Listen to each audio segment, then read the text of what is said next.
As-tu déjà pris le temps de te demander pourquoi le silence te met si mal à l'aise? Pourquoi tu ressens ce besoin compulsif de vérifier ton téléphone chaque minute, de chercher des distractions, de combler des vides dont tu ne sais même pas d'où ils viennent? Il existe une vérité cachée, une vérité que personne ne veut que tu découvres, parce que le jour où tu la découvres, tout change. Si tu restes avec moi jusqu'au bout, tu comprendras pourquoi les hommes les plus puissants de l'histoire n'acceptaient pas seulement d'être seuls, ils l'exigeaient. Tu comprendras pourquoi on t'a conditionné à fuir ta propre pensée et comment renverser la situation. Ce que tu t'apprêtes à entendre n'est pas du divertissement, c'est une libération, mais seulement si tu es capable d'affronter l'obscurité. Il existe un type d'homme qui passe inaperçu aux yeux de la majorité. Il ne fait pas de bruit, il n'a pas besoin d'attirer l'attention, il n'est pas au centre des cercles, ni en train de forcer l'humour. Il ne vit pas collé à son téléphone, effrayé par le silence ou le temps vide. Il est là, silencieux, mais vigilant. Il observe tout. Et si tu prends le temps de regarder, tu remarqueras quelque chose de profondément déstabilisant. Il n'a pas besoin d'être là. Il n'a besoin de l'approbation de personne. Il n'a pas besoin de la validation du groupe. Et pour cette raison même, le groupe n'a aucun pouvoir sur lui. La société a mille noms pour cet homme. On le dit antisocial, introverti, étrange. On dit qu'il est dans son coin, fermé, parfois même brisé. Mais ceux qui détiennent réellement le pouvoir, ceux qui manipulent, ceux qui profitent de ton comportement, ceux qui fabriquent les désirs, eux n'emploient pas ces mots-là. Pour eux, cet homme porte un autre nom, dangereux, parce qu'un homme à l'aise avec sa propre solitude est un homme qui a conquis la maîtrise de son esprit, et celui qui domine son esprit ne se soumet à rien, ni aux fausses promesses de plaisir facile, ni aux peurs fabriquées en laboratoire qui poussent les masses comme du bétail dans des couloirs invisibles. La vérité est simple et douloureuse. La majorité des hommes se brisent dans la solitude. Le silence les dévore. L'agitation prend le dessus. Ils ont besoin d'une distraction, d'un bruit, d'une échappatoire.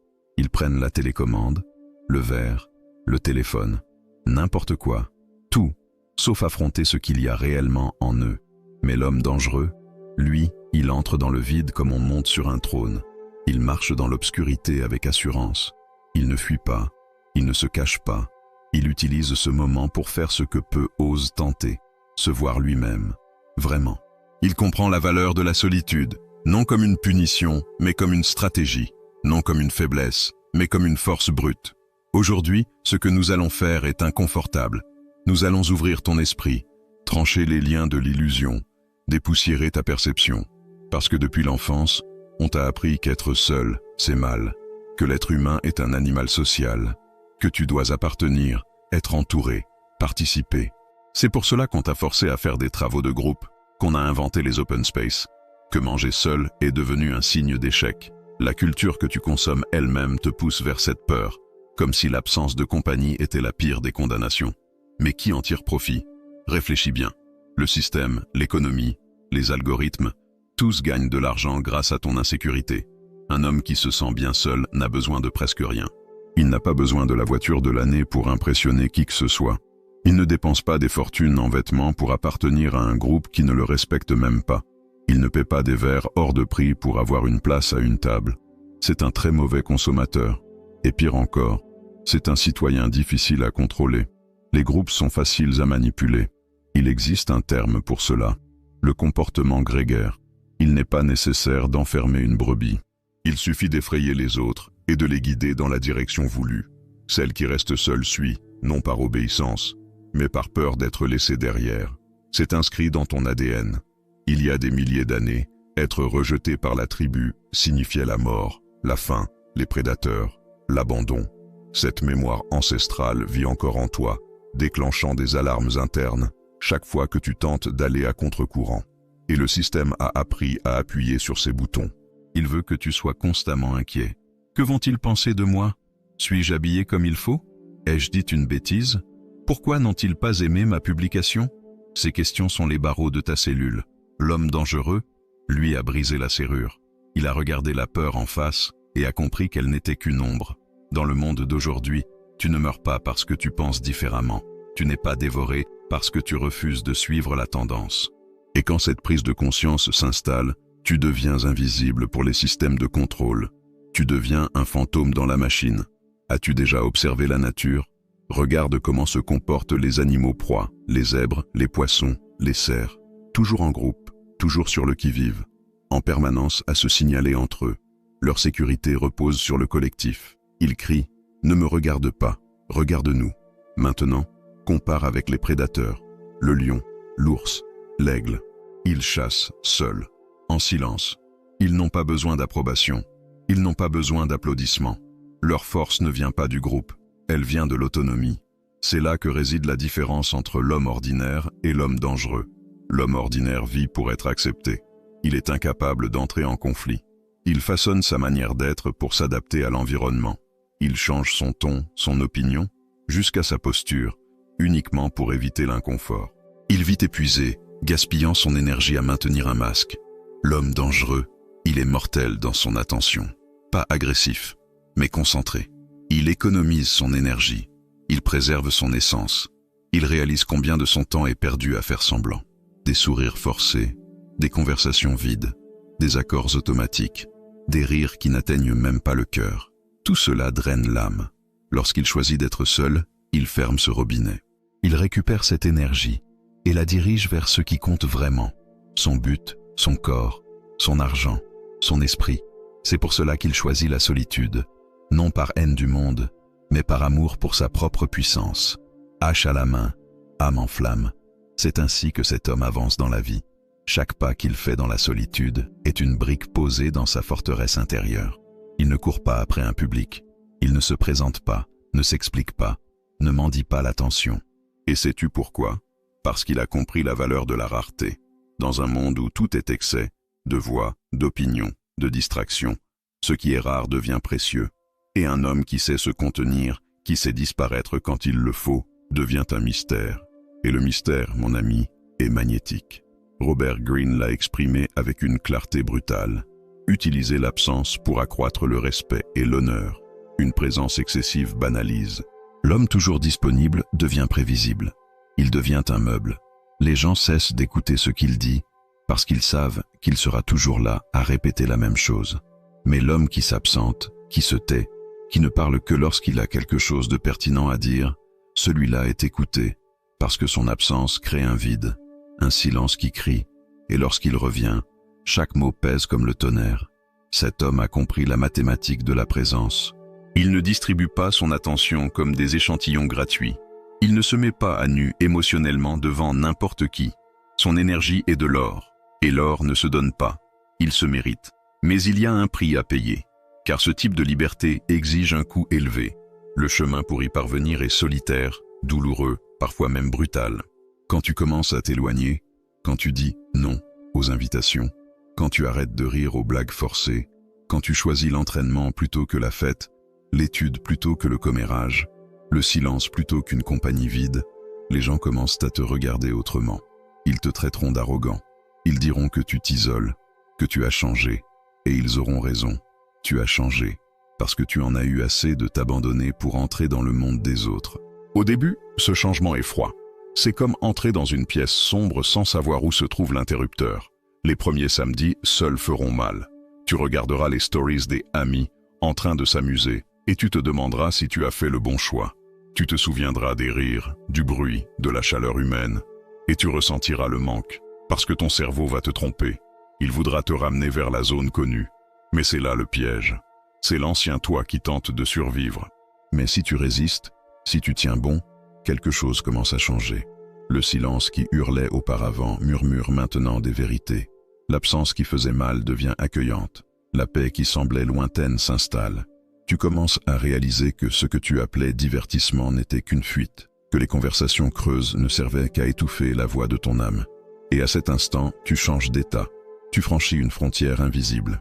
Tu appartiens désormais à un autre royaume, celui de la souveraineté. À partir de là, tu n'as plus besoin. Tu choisis. Tu n'as plus besoin de cette amitié toxique par peur d'être seul. Tu n'as plus besoin de plaire à ton patron par peur de perdre ton travail. Tu n'as plus besoin de mendier l'attention, l'amour ou le respect, parce que tu t'es déjà donné tout cela. Parce que tu as traversé le feu de la solitude et en es ressorti entier. Et que se passe-t-il alors? Tu deviens rare. Et tout ce qui est rare prend de la valeur. Regarde bien, dans le monde actuel, ce qui est abondant perd sa valeur. C'est la loi de l'offre et de la demande. Et qu'est-ce qui abonde aujourd'hui? Des hommes disponibles, en manque, insécurisés, dépendants de l'acceptation. Des hommes qui se façonnent, qui s'annulent, qui disent toujours oui, par peur du non. Ils sont nombreux, faciles à trouver, partout. Et pour cette raison, ils ne valent pas cher. Mais l'homme qui disparaît, qui ne répond pas à la première sonnerie, qui s'éclipse pour prendre soin de lui, celui-là est mémorisé. Il laisse de l'espace. Et là où il y a de l'espace, il y a du désir. Il sème l'absence et récolte le respect. Parce que son absence a du poids. Elle se ressent, elle dérange. Et c'est son arme. Le silence devient sa présence la plus puissante. La solitude, sa meilleure stratégie.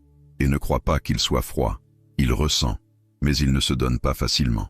Il choisit avec soin qui entre dans son cercle. Car celui qui vit bien avec lui-même n'échange pas sa propre compagnie contre n'importe quelle distraction. Pour être avec lui, il faut être meilleur que son silence. Et cela est rare. C'est pour cela que les relations de cet homme sont différentes. Il n'a pas beaucoup d'amis, mais ceux qu'il a sont indestructibles. Elles ne reposent pas sur l'intérêt, mais sur la mission. Pas sur le passé, mais sur le but. Ce sont des amitiés de construction, pas de divertissement, de la loyauté, pas de la convenance. Du fer qui frappe le fer. Et lorsque deux hommes de ce type se rencontrent, il n'y a pas de compétition, pas de rivalité, juste une reconnaissance silencieuse. Toi aussi tu as marché dans l'obscurité, toi aussi tu as affronté le vide, et tu es encore debout. À partir de là naît une alliance que le monde ne comprend pas, parce qu'elle n'est pas faite de mots, mais d'expériences. Elle ne repose pas sur des promesses, mais sur la présence. Tu commences à comprendre que la solitude n'a jamais été le problème. Le problème, c'était la mauvaise compagnie. Et puis arrive le moment où tout bascule, où tu regardes en arrière et tu comprends, la souffrance en valait la peine. La douleur a été l'école, le silence, le maître, et l'absence, le cadeau.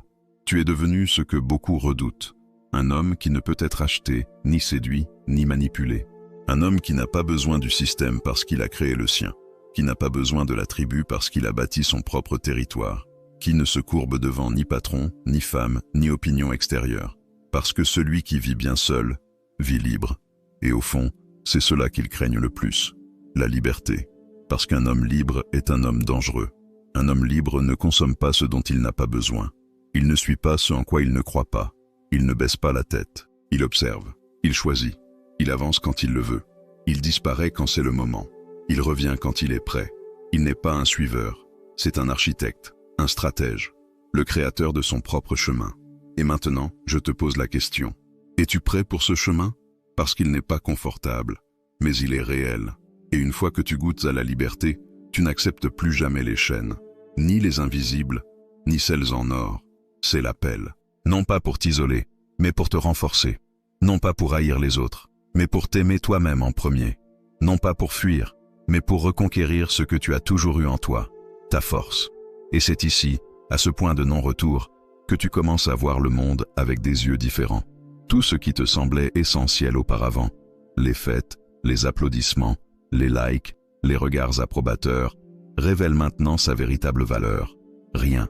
Tu te mets à rire, non par arrogance, mais par lucidité. À rire de toi-même, de tout le temps perdu à chercher l'acceptation de personnes qui s'acceptaient à peine. À rire des jeux auxquels tu jouais, des masques que tu portais, des conversations forcées que tu appelais des connexions. Parce que désormais tu as compris que le fait d'être seul n'a jamais été le problème. Le problème était de ne pas savoir qui tu étais dans ce silence. Et en découvrant cela, quelque chose s'allume en toi. Un feu qui ne dépend d'aucun carburant extérieur. Il n'a pas besoin d'éloges pour brûler. Il n'a pas besoin de public pour exister. C'est un feu intérieur, silencieux, constant, inextinguible. Et c'est ce feu qui commence à guider tes pas.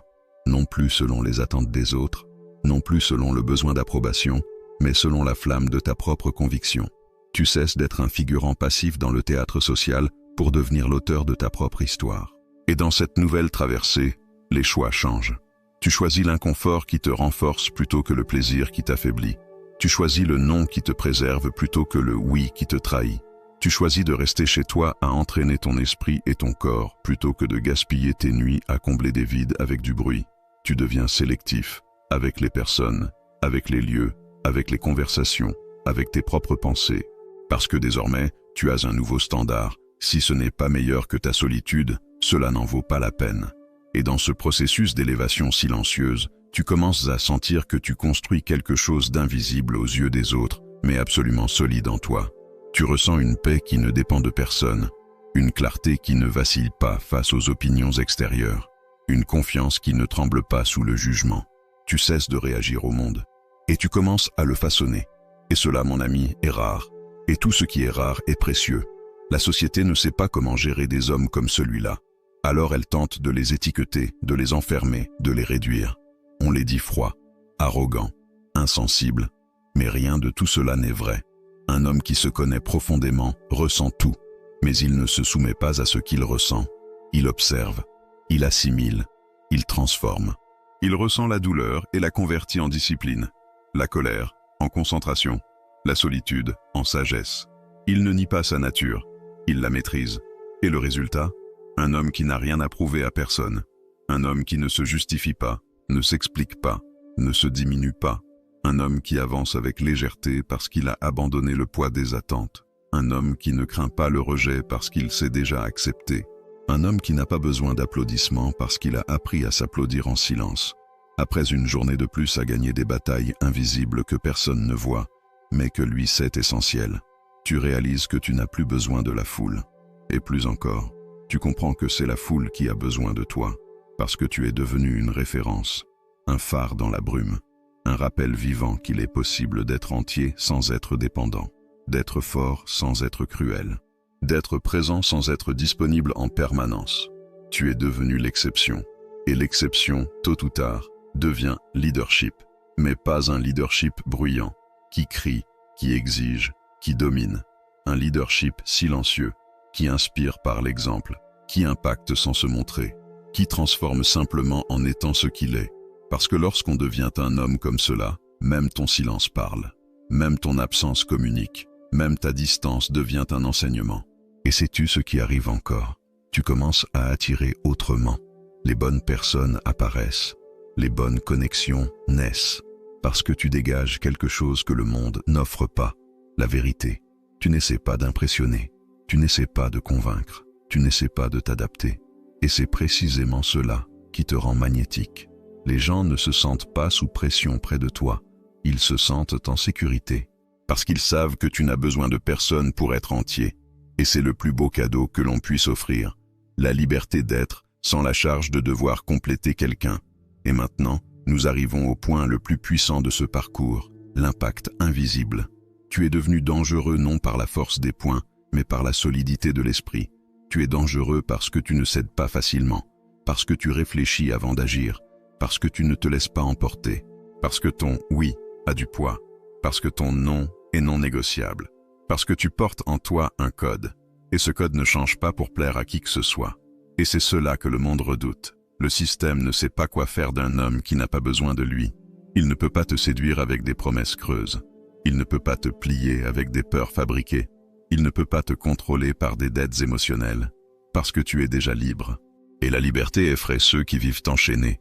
Ton existence devient un miroir, et ce miroir dérange, parce qu'il montre aux autres que oui, il est possible de vivre sans se perdre, que oui, il est possible d'avancer seul sans être perdu, que oui, il est possible d'être entier dans un monde qui se nourrit de fragments. Mais attention, être cet homme exige un engagement, pas envers les autres, mais envers toi-même. C'est un pacte, un serment silencieux de ne plus jamais t'abandonner, de ne plus jamais te brader, de ne plus jamais négocier tes valeurs contre des miettes d'acceptation. C'est une responsabilité envers ta propre grandeur, ta propre lumière, ton propre héritage. Et cet engagement est quotidien. Il se manifeste dans le choix de se lever tôt quand personne ne regarde, dans la décision de s'entraîner même fatigué, dans le silence plutôt que le conflit inutile, dans la maîtrise de soi face à la tentation, dans la lecture plutôt que le défilement infini, dans le travail constant sur soi, parce qu'être dangereux n'est pas une destination, c'est un état de présence, c'est vivre aligné avec ce que tu as choisi d'être, et peut-être que tu es là, en train de lire ces lignes, le cœur battant plus fort, peut-être que quelque chose s'est réveillé, un souvenir, un appel, un malaise. Parfait, c'est exactement cela, ne l'ignore pas, Parce que dans ce malaise se cache la vérité que tu évites depuis trop longtemps.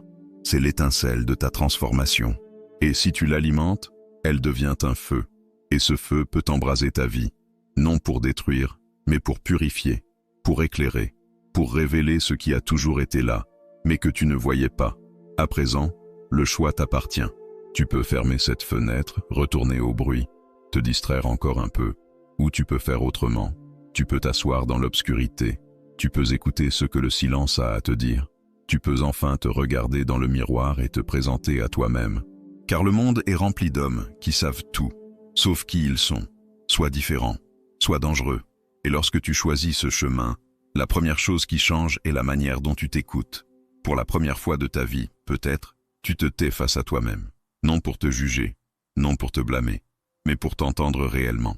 Le bruit du monde a toujours couvert cette voix intérieure. L'opinion des autres a toujours été plus forte que ton intuition. Et maintenant que le silence s'est installé, tu commences à réaliser qu'elle a toujours été là, à murmurer, à appeler, à guider. Et tu étais trop occupé à vouloir plaire au monde pour l'entendre. Cette voix ne crie pas, elle oriente, elle indique des chemins, mais elle n'apparaît que lorsque le rideau de l'ego tombe, lorsque tu abandonnes le besoin d'avoir raison, lorsque tu lâches le masque du « tout va bien », lorsque tu affrontes les parties de toi que tu as évitées pendant des années. Et oui, ça fait mal, parce que se regarder en face fait mal, voir à quel point tu t'es saboté, à quel point tu t'es trahi pour être accepté, à quel point tu t'es éloigné de celui que tu étais destiné à devenir. Mais cette douleur est sacrée. C'est une douleur qui libère, qui nettoie, qui réorganise. Tu commences à voir les schémas que tu répétais sans savoir pourquoi, les choix automatiques, les relations de dépendance, les décisions prises par peur. Tout cela s'effondre face à une nouvelle conscience. Tu peux, oui, te réécrire. Et cette réécriture ne vient pas du monde extérieur. Elle vient de ton silence, de ta solitude, de l'instant où tu cesses de fuir et commences à creuser en toi jusqu'à atteindre la racine. Et quand tu la trouves, tout change, parce que désormais, tu ne vis plus en mode automatique. Tu vis avec un but, et cela transforme ta manière de marcher, de parler, de te relier aux autres, de travailler. Cela change même ta respiration. Tu cesses de courir, de vouloir prouver, de rivaliser, et tu commences à construire. Et construire exige de la présence, de la vision, de la patience. 3 choses que le monde moderne détruit, mais que la solitude restitue. Peu à peu, tu commences à récolter les fruits de cette nouvelle manière de vivre. Tu remarques que ton esprit est plus clair, tes pensées plus organisées, ton focus plus tranchant. Ce qui te distrayait autrefois t'ennuie maintenant. Ce qui te retenait te paraît ridicule. Ce qui était prioritaire se révèle insignifiant. Tu entres dans un autre rythme, un temps où l'urgence artificielle n'existe plus, où tu n'es plus prisonnier de la dernière notification, où le présent est plein et l'avenir construit avec constance. Tu ne réagis plus, tu décides, tu ne suis plus la foule, tu traces ton propre chemin. Et sur ce chemin, tu commences à conquérir ce que peu osent chercher, la maîtrise de soi. Oui, la maîtrise de soi. L'art de dire non quand tous disent oui. La force de tenir parole quand personne ne regarde. Le courage de continuer sans applaudissements. Le sang-froid d'agir avec stratégie plutôt que par impulsion. Ce type d'homme est rare, et c'est pour cela qu'il se distingue. Non parce qu'il veut se montrer, mais parce qu'il est impossible d'ignorer la présence de quelqu'un qui n'a pas besoin d'attention pour exister. Et c'est ici que tu commences à bâtir quelque chose que le système ne pourra jamais t'offrir. Une autorité réelle, pas une autorité fondée sur un titre, des likes ou des abonnés, mais une autorité qui vient de l'intérieur, qui ne peut être retirée, qui ne peut être négociée, qui ne peut être détruite, parce qu'elle ne dépend pas de l'extérieur. Elle naît de ce que tu as cultivé en toi, et cette autorité change tout. Elle change la manière dont les gens te regardent, t'écoutent, te suivent, parce qu'ils perçoivent quelque chose de différent. Ils sentent que tu n'essaies pas de te vendre, que tu ne cherches pas à convaincre. Tu es simplement là, et cela suffit, parce que ta présence a du poids, parce que tes paroles portent l'expérience, parce que tes décisions viennent d'un lieu que peu connaissent, le silence. Alors tu comprends, tout ce chemin solitaire t'y a préparé, à diriger, non par des cris, mais par l'exemple, non par le contrôle, mais par la vision, non par l'ego, mais par la présence. L'homme qui a choisi d'être seul n'est pas isolé, il est centré, il n'est pas froid, Il est sélectif, il n'est pas arrogant, il est focalisé. Et pour cette raison, il attire ce qui compte vraiment. Il attire le respect, il attire des alliances sincères, il attire des opportunités alignées, il attire des défis qui élèvent et non qui épuisent. Et surtout, il attire la paix, car la véritable paix n'est pas l'absence de conflit, c'est la présence de conscience. C'est savoir que, quoi qu'il arrive, tu es prêt, parce que tu t'es entraîné dans le silence, parce que tu t'es connu dans la douleur, parce que tu t'es reconstruit dans l'ombre, et personne ne peut t'enlever cela. Voilà le véritable pouvoir, être si bien avec soi-même que le monde extérieur perd sa capacité à te déstabiliser. Alors quand la tempête arrive, car elle arrive toujours, tu ne paniques pas, tu ne supplies pas, tu n'accuses personne, tu respires, tu te souviens de qui tu es devenu, et tu avances, parce que tu n'es plus guidé par la peur, tu es guidé par une mission, et les hommes porteurs d'une mission ne se dispersent pas, ne se perdent pas, ne se corrompent pas, ils construisent, ils laissent une trace, et peut-être qu'en cet instant, tu ressens un poids dans la poitrine. Ce n'est pas de la tristesse, c'est la vérité, c'est l'impact de réaliser que toute ta vie, on a tenté de te convaincre d'être moins, de dépendre davantage, de suivre davantage, de te cacher davantage. Mais maintenant tu sais, tu as vu, tu as compris, et cette conscience ne repart plus. Et peut-être est-ce exactement ce que tu devais entendre. Pas une promesse vide de motivation instantanée, ni un discours tout fait sur réussir sa vie, avec des formules magiques qui s'effondrent hors écran, mais une vérité brute, simple, non négociable. Ta force est là, à l'intérieur. Elle l'a toujours été. Il ne manquait que suffisamment de silence pour l'entendre, suffisamment de courage pour l'affronter. Et maintenant que tu as vu ce qui vit dans l'obscurité, maintenant que tu as ressenti la puissance de la solitude, il devient impossible de revenir à l'ancienne version de toi-même, celle qui demandait la permission d'exister, qui se courbait pour s'adapter, qui confondait présence et validation. La vérité, c'est que peu ont le courage d'emprunter ce chemin. La majorité choisit le bruit, parce que le bruit détourne de la douleur. La majorité préfère la compagnie superficielle, parce que le miroir de la solitude est trop honnête. Mais toi, tu n'es pas la majorité. Si tu es arrivé jusqu'ici, si tu as marché avec moi tout au long de ce chemin, c'est que quelque chose en toi a décidé de ne plus accepter une vie faite de distractions vides. C'est que tu sais que le silence, même effrayant au début, est la clé de ta liberté. Et la liberté, mon frère, est le seul luxe qui ne s'achète pas, il se conquiert. Alors maintenant, c'est à toi. Garde ces mots, non comme une belle théorie de plus, mais comme un rappel que ton parcours est réel, profond et nécessaire. Continue d'ancrer tes pas, d'avancer avec intention, sans précipitation, mais sans arrêt. À chaque choix conscient, à chaque non, qui protège ton énergie, à chaque fois que tu choisis le silence plutôt que le bruit, tu deviens ce que le système ne peut pas contrôler, un homme entier. Et si ce contenu t'a réellement touché, si quelque chose en toi s'est éveillé, voici la prochaine étape. Abonne-toi à la chaîne, car nous avons encore beaucoup à explorer ensemble. Like la vidéo pour que ce message atteigne d'autres personnes qui, comme toi, sont prêtes à sortir de la bulle. Et dans les commentaires, laisse-moi une affirmation positive. Tu peux écrire « Je suis plus fort dans le silence ». Ce sera ton engagement public envers cette transformation silencieuse et puissante qui commence maintenant.